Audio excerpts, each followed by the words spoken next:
Il y a un truc que la plupart des gens savent pas sur la façon dont notre cerveau fonctionne, et pourtant ça peut littéralement déterminer la qualité de notre vie. Ça peut autant nous aider à vivre une vie super épanouissante qu'on adore, qu'une vie totalement catastrophique qu'on déteste. Le truc c'est que notre perception du monde, c'est pas la réalité. On perçoit pas le monde tel qu'il est vraiment, on perçoit le monde tel qu'on voudrait qu'il soit. Et ça vient d'un filtre que notre cerveau a créé, et si ce filtre est mal réglé, il peut littéralement te bloquer dans la vie sans même que tu t'en rendes compte. Mais la bonne nouvelle, c'est qu'en faisant un tout petit ajustement là-dedans, tout peut devenir beaucoup plus simple. On va voir des opportunités qu'on voyait pas avant, on va se débarrasser de plein de galères, et notre vision de la vie tout entière va changer. Et c'est exactement ce qu'on va apprendre dans cette vidéo, c'est un des sujets les plus passionnants possibles, alors reste bien jusqu'à la fin. Si je te demande de chercher autour de toi tous les objets qui sont rouges, tu vas regarder autour de toi et tu vas chercher tout ce qui est rouge. Et si je te demande ensuite sans regarder quels objets sont bleus, il y a des chances que tu commences à bégayer. Et ça, c'est à cause de ton système d'activation réticulaire, ton SAR. J'ai déjà commencé à parler de son importance dans la vidéo sur l'immersion, mais aujourd'hui, on va creuser encore plus loin. Le SAR, c'est la partie de notre cerveau qui va filtrer les milliers d'informations qu'on reçoit chaque jour. Des images, des pensées, des sons, des odeurs, etc. Et elle va faire en sorte de garder que les informations qui l'intéressent. Là maintenant, tout de suite, t'es bombardé de plein d'informations, et si t'arrives à te concentrer sur cette vidéo, c'est parce que ton SAR est en train de filtrer tout le reste. Il y a sûrement des bruits autour de toi, il y a sûrement d'autres choses dans ton champ de vision, il y a sûrement des odeurs, etc. Et d'ailleurs, il y a des chances que quand j'évoque ça, si je te dis qu'il y a des bruits autour de toi, d'un coup, tu vas te mettre à concentrer sur les bruits qui sont autour de toi, tu vas dire « Ah ouais, c'est vrai, il y a plein de bruits autour de moi, mais je faisais pas attention. » Le but du SAR, c'est de filtrer tout ce qui est inutile pour pouvoir nous concentrer sur tout ce qui nous paraît important à ce moment précis. Donc dans les millions d'informations inconscientes, notre cerveau, il va prendre les informations qui nous intéressent et il va les rendre conscientes. Et c'est un filtre qui est totalement subjectif et propre à chaque personne. On va filtrer selon notre passé, notre éducation, nos croyances, nos objectifs, nos peurs, etc. Par exemple, si tu as peur des araignées, dès qu'il va y avoir une forme qui ressemble un tout petit peu à une araignée dans ton champ de vision, ton cerveau va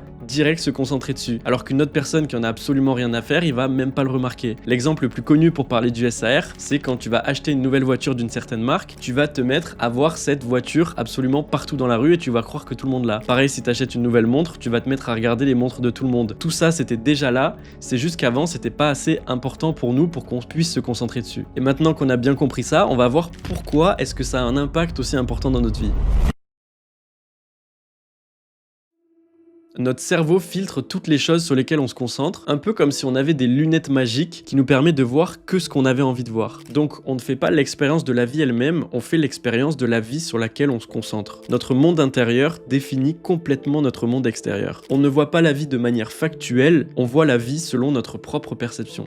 Ça veut dire que deux personnes peuvent faire l'expérience d'exactement la même situation et avoir deux perceptions qui sont totalement différentes. Par exemple, quelqu'un qui aime le jardinage, quand il va marcher dans la rue, il va s'intéresser aux fleurs, il va regarder les arbres, il va regarder les jardins des gens. Moi, perso, quand je marche dans la rue, je m'intéresse plutôt aux voitures. Dès que j'entends un bruit de voiture, je vais me retourner pour savoir ce que c'est. Une personne célibataire va se concentrer sur les personnes de l'autre sexe. Elle va regarder les autres et elle va se demander est-ce qu'il est beau, est-ce qu'il me trouve beau, est-ce qu'il m'a regardé, etc. Un businessman, il va marcher dans la rue et se concentrer sur toutes les idées de business autour d'eux. On se concentre sur toutes les choses qu'on estime utiles, on se concentre sur toutes les choses qui vont valider nos croyances. Et tout ça c'est bien beau, mais ça nous mène à deux problèmes. Premier problème, on vit pas dans le monde des bisounours, on n'a pas que des croyances positives, on a aussi des croyances négatives et des croyances limitantes. Ça veut dire que par moment, on va voir la vie à travers des lunettes négatives. Certaines choses sur lesquelles on se concentre vont nous pourrir la vie. Et plus on va se concentrer dessus, plus notre vie va se dégrader, plus on va être stressé, plus on va être en colère, plus on va être triste. Par exemple, certaines personnes pensent qu'on vit dans la meilleure époque de tous les temps, pendant qu'il y a d'autres personnes qui sont persuadées qu'on vit dans la pire époque possible où c'est l'anarchie totale. Et pour reprendre l'exemple des personnes dans la rue, il y en a qui vont se concentrer sur le jardinage, les voitures, etc.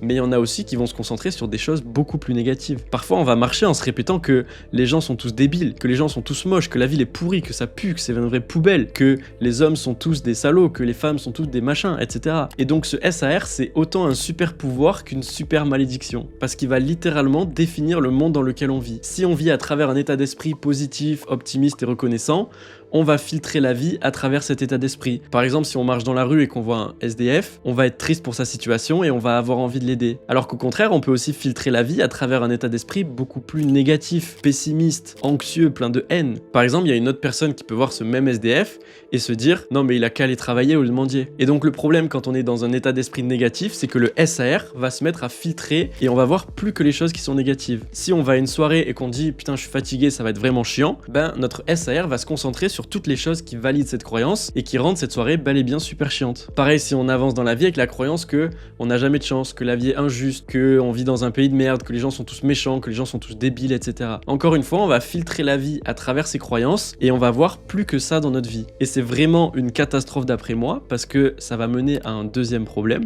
On renforce ce sur quoi on se concentre. Et en se concentrant sur nos croyances négatives, nos peurs, nos douleurs, etc., on va les renforcer dans notre vie. Si tu penses que tu vas passer une soirée de merde, tu vas te concentrer sur toutes les choses qui sont pourries et tu vas bel et bien passer une soirée qui est pourrie. On t'a renversé 2 gouttes d'un verre dessus, il y avait plus de PQ, t'as perdu au beer pong, la musique te plaisait pas, etc. On va chercher activement les situations qui prouvent cette croyance. Et c'est catastrophique parce que ça mène à ce qu'on appelle des prophéties autoréalisatrices. Tu seras tellement concentré sur le négatif qu'il va finir par arriver dans ta vie. Si t'es persuadé que la vie est injuste et que t'as jamais de chance, le jour où tu verras une opportunité, tu vas croire que c'est trop beau pour être vrai, tu vas même pas la saisir. Si t'es persuadé que le monde est méchant ou que les hommes et les femmes sont tous des salauds, le jour où tu vas rencontrer une personne géniale, tu vas douter de cette personne et tu vas saboter ta relation. Si t'es persuadé qu'on vit dans la pire époque possible, que l'État nous manipule, que l'inflation c'est terrible, le jour où t'auras un rêve ou un projet, tu vas même pas essayer de le lancer parce que c'est la réalité dans laquelle tu vis. On renforce tout ce sur quoi on se concentre et notre monde intérieur va définir notre monde extérieur. Et tu sais quoi, on peut se dire qu'il y a une part de vérité dans tout ce que je viens de dire. Peut-être que le monde a une part de méchanceté, peut-être qu'il est injuste, peut-être qu'on vit dans une période où c'est l'anarchie complète. Je parle pas de vivre dans une illusion où tout est rose. Sauf qu'encore une fois, c'est qu'une question de perception. Il y a d'un côté les avantages et d'un côté les inconvénients sur lesquels est-ce que tu vas choisir de te concentrer. Le monde est méchant, mais il y a aussi des gens extraordinaires, des gens qui s'entraident, des gens qui font le bien. Le monde est injuste, mais si tu regardes cette vidéo, tu fais potentiellement partie des 10% de la population mondiale qui ont la chance d'avoir un téléphone portable, de la nourriture dans le frigo, un toit sur sa tête. Donc t'es pas celui qui subit le plus cette injustice. On vit dans une époque qui est bien anarchique, mais on vit aussi dans une époque où il n'y a jamais eu autant d'opportunités. Il y a des jeunes de 20 ans qui peuvent faire des vidéos et partager leurs connaissances, monter des business, devenir riches, travailler à leur compte, être libres. Je pense pas que les paysans au Moyen-Âge avaient plus de chance que nous. Alors cette phrase est beaucoup trop importante. Celui qui trouve que la vie c'est de la merde et celui qui trouve que la vie est magnifique ont tous les deux raison. Parce qu'ils vont tous les deux se concentrer là-dessus et renforcer cette croyance. Quand t'es dans un état d'esprit positif, optimiste, reconnaissant, tu vas te concentrer sur tout ce genre de choses. Quand t'es dans un état d'esprit négatif, pessimiste, plein de haine, tu vas te concentrer sur ce genre de choses et c'est à ça que ressemblera ta vie. Donc pour donner une piste de solution par rapport à ça, en plus de juste comprendre le problème, ce serait d'arriver à se poser quelques questions. Sur quoi est-ce que je me concentre au quotidien ? Quelles émotions est-ce que je ressens le plus ? Plutôt de la gratitude et de la joie ou plutôt de la colère et de la tristesse ? Qu'est-ce que ça fait d'être dans ta tête ? Est-ce que c'est une bonne expérience ou est-ce que tu le souhaites à personne ? Quelles croyances est-ce que j'ai sur le monde ? Est-ce que c'est des croyances positives ou est-ce que c'est des croyances qui me pourrissent la vie ? Et d'ailleurs, quelles croyances me pourrissent la vie ? Quelles croyances me font vivre dans la peur, dans la colère, dans la tristesse ? Et après avoir fait ce travail de mieux comprendre et de prendre conscience de notre façon de penser, on va essayer de repérer les moments où ça refait surface dans notre quotidien pour pouvoir les reformuler en quelque chose qui va nous donner plus de pouvoir. Il y a une structure qui est incroyable pour détruire ces croyances limitantes, c'est j'ai la croyance que, merci à cette croyance de me protéger de, la vérité c'est que. Par exemple, j'ai la croyance que je ne suis pas assez intéressant pour faire des vidéos. Merci à cette croyance de me protéger du regard des autres et du rejet des autres. La vérité, c'est que tout ce que j'ai à dire peut aider au moins quelques personnes et c'est tout ce qui compte.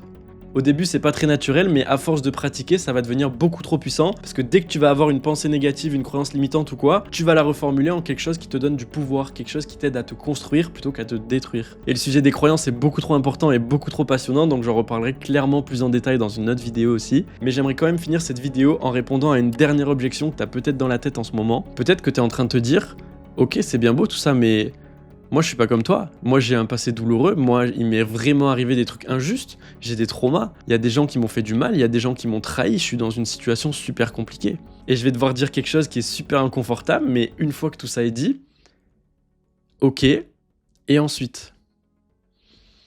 Ok, t'as subi tout ça, c'est injuste, tu méritais pas ça, c'est trop nul, maintenant il se passe quoi ?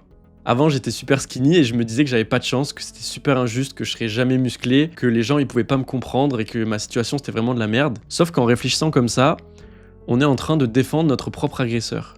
En disant que c'est la faute de X choses extérieures, tel événement, telle personne, telle situation, telle morphologie, on est en train de mettre le pouvoir sur cette chose-là. On est en train de dire que cette chose a plus de pouvoir sur notre vie que nous-mêmes.